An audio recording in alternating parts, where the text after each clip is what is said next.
co-op program where we have a Widener student who's now one of our better mechanical engineers. Young guy's just about 30, but we really rely on him for a lot of important work.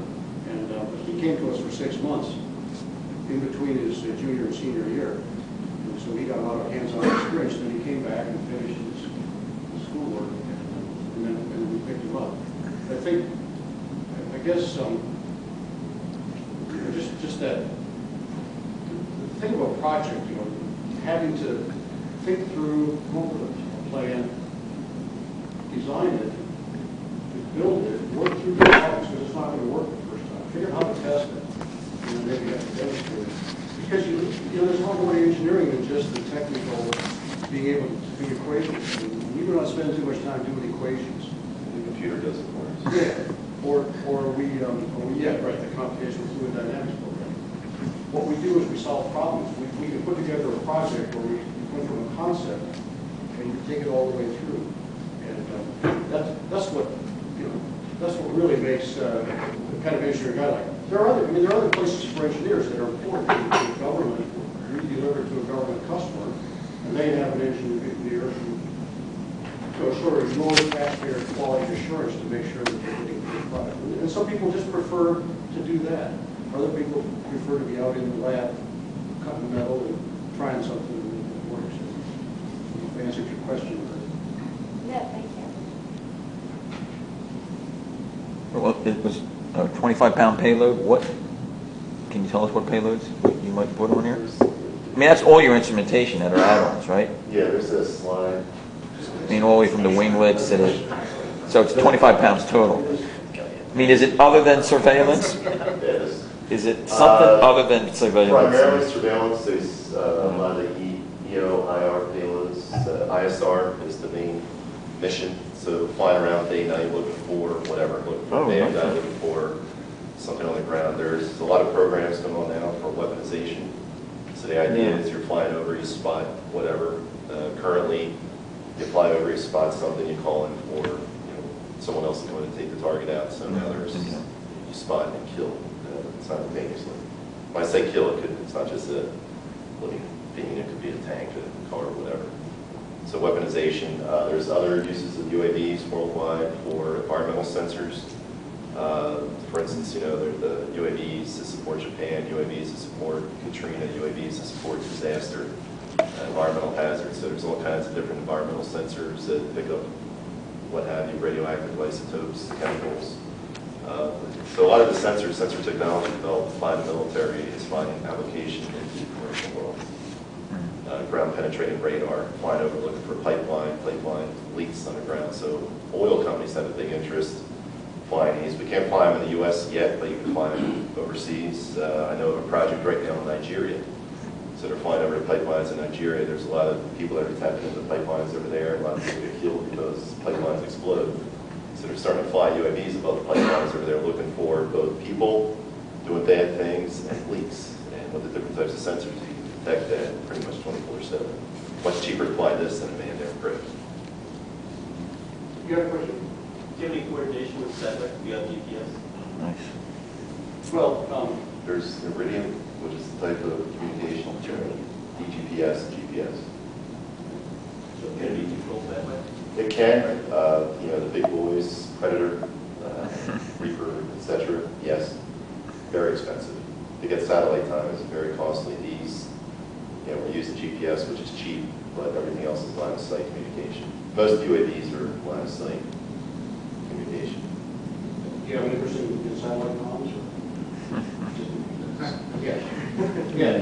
Like I said, somebody has to pay to put those satellites up there, and then bandwidth is owned by somebody. It's expensive. So if it's a commercial company, they charge accordingly. It's dealing with, You're working with the military, they have $1,000. Right, they do. But like I say, there's tremendous competition for bandwidth. What is the time frame from idea to deployment for something like this? If I just got on a call where they're saying 60 days, and it's I find that kind of comical, but from 6 to 12 months. You know, we're a small company. For Boeing or Raytheon or Lockheed Martin to field something, it takes a very, very long time because there's a lot of rigor involved. And that's good, because that's what you want. But when the balloon goes in, when the war starts, then you need companies that have hard-working, smart, innovative engineers who can get something out there quickly. The 80% solution. Being in the Navy, I remember many times, kind of pounding it. Don't give me something that takes 14 years to develop. I want the 80% solution, 3 weeks from now. Yeah. And so I guess that's, you can have it any way you want. You can spend 10 years bringing something out, or You can do it. I'm sorry. Phil, you mentioned that they're not flying in the U.S. right now. Is Uh, that because of FAA or? Yeah, Carl probably already touched upon it with National Airspace. So they're mandated, there's a congressional bill here. Just a little bit. So are UAVs flying in the U.S. today? Yes. You need a lot of documentation, you need a FOA, you need permission. Right now, they're pretty much just flying over military bases, certain military bases. But there's a congressional mandate that was just signed by Obama in February, directing the FAA to get their act together to open up the national airspace for UAVs by 2015. This will be too big to fly in the national airspace. They're talking about 55 pounds or less. There's altitude limitations. I think you touched upon airwinds. Yeah, sensitive void. Sensitive void. So what they're trying to do is, they're saying, well, these are here to stay. They're going to be flying. There's all kinds of commercial applications for these, but they got to figure out how to do it right before the whole airspace gets flooded with these things. So by 2015, small UAVs will be flying in the U.S. And then perhaps a year after that, 2 years after that, they'll keep ratcheting up bigger platforms, 55 pounds, and then tier 2, tier 3. So something, the Tiger Shark size that Carl went over, probably not until 2017 will that be flying in the national airspace, but there's still going to be all kinds of regulations and rules, paperwork you have to submit. And then there's implications for general aviation? Yes. A lot of the stuff that Carl was talking about was sensitive wood. And so it's pretty much you can fly a UAV, but following the standard guidelines that manned aviation flies in the U.S. So these things just can't go willy-nilly all over the place. So it will be standard aviation practices. The only difference being the pilot is in a command center on the ground, not sitting in the aircraft, but all the same aviation guidelines.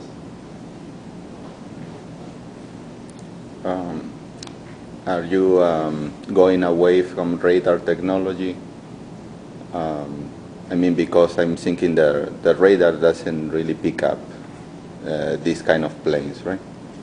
You're talking air-to-air radar, sensitive void, or? Radar like from the airport. I think he's asking about the profile. So a lot of the civilian radar in airports, I mean, that's a question that the FAA is going to be figuring out in the next couple of years, is how to utilize existing air traffic control radar to pick up these. And you're right, the profile of this, chances are, won't be able to be picked up by standard radar, which is a whole other book of business with the military right now, is trying to figure out how to sense an enemy UAV, how to target an enemy UAV using conventional radar, detect it and destroy it. Right now we're vulnerable. There's very few ways, if any ways, to detect one of these approaching. I mean, you are going from radar to GPS technology, right? Yeah, well, they're two different things. So the GPS just tells you basically where you are. The radar tells someone else that you're there, confirm that you're there. But we do use different types of radar sensors on the aircraft for different types of missions. So but I think if you're saying, with an aluminum-skinned airplane, if a ground-based radar looks, it paints a pretty large radar picture, right? Whereas here, a lot of this are porous materials, and so it might not have a very large radar cross-section. Is that what you're saying? Yeah. So this has been a problem for a while. So to fly in national airspace, you have to carry what's called a transponder, and so it's a combination of transmitter and responder. You've all probably seen Easy Pass transponder. So when the ground sends up a signal and says, it pings, it sends a signal to the airplane that says, who are you? And the transponder sends back and says, I'm tail number 11. And just like when you drive under when the transponder drives under the thing at the Lazy pass. toll booth, and Right. it says, who are you? And I'm easy pass number such, such, such. So that's a way to get around, and that's got to have a certain strength. Those have to be approved for use for safety. I think anything above 1,200 feet is required to have a transponder in national airspace. Good question, though. We're between them and lunch, Bill. I heard this story, right? Folks, I hope we can thank the gentleman here from Navmar for thanking us.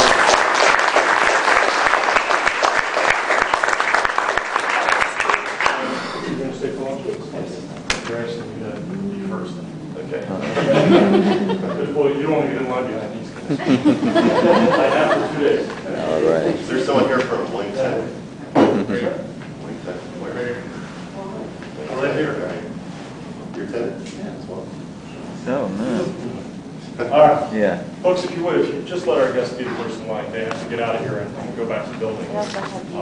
Also, think about some of the projects we did today. Well, there are 3 A's. Whether it's trying to put a 2-liter bottle up in the air and get it to fly straight, whether it's trying to program your Legos today, or try to put one of these things together in 60 days.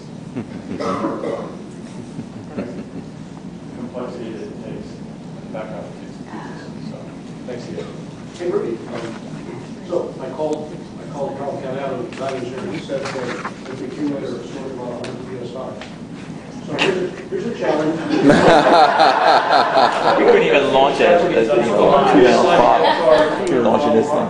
They're not using water as propulsion. What's the reservoir also? Yeah, there's a little bigger. So we just have to achieve something like 40 knots in the engine does the rest. But so there's a technical problem for you. Figure out why 100 PSI is enough, to launch an airplane when you want to throw a water bottle. Right. We'll get back to you on that. All right.